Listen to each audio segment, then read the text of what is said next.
টলমল পায়ে মৃত্যুর ফাঁদের দিকে এগিয়ে যাচ্ছিল এক ছোট্ট শিশু। সামনে খোলা লিফটের গর্ত, অথচ ভেতরে কোনো কেবিন নেই। মাত্র কয়েক পা এগোলেই ঘটে যেতে পারত ভয়াবহ দুর্ঘটনা। ঠিক সেই মুহূর্তে দেবদূতের মতো ছুটে এলেন এক নিরাপত্তারক্ষী। কয়েক সেকেন্ডের তৎপরতায় রক্ষা পেল শিশুটির প্রাণ।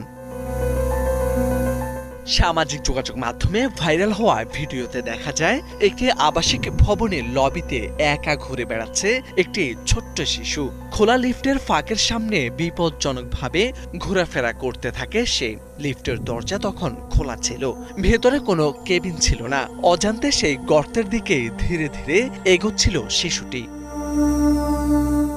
লবিতে বসে থাকা নিরাপত্তারক্ষীর চোখে পড়ে শিশুটির নড়াচড়া। প্রথমে বিষয়টি বুঝে উঠতে না পারলেও কয়েক সেকেন্ডের মধ্যেই পরিস্থিতির ভয়াবহ আঁচ করেন তিনি।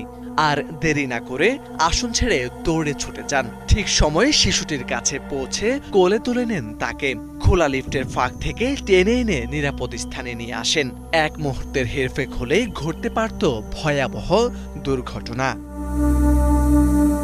এই নাটকীয় মুহূর্তের ভিডিও এক্স ও ইনস্টাগ্রামের একাধিক অ্যাকাউন্ট থেকে পোস্ট হওয়ার পর অনেকেই দাবি তুলেছেন ভিডিওটি এআই দিয়ে তৈরি। তবে ফ্যাক্ট চেক জানাচ্ছে ঘটনাটি বাস্তব। ভারতের দিল্লির একটি আবাসিক ভবনে ২১ ডিসেম্বর এই ঘটনাটি ঘটে। নিরাপত্তারক্ষীর কয়েক সেকেন্ডের সাহসী সিদ্ধান্ত আর দ্রুত পদক্ষেপে এক মুহূর্তেই বদলে দিল সম্ভাব্য এক মর্মান্তিক পরিণতি। মোরশেদ আলম, বাংলা ভিশন।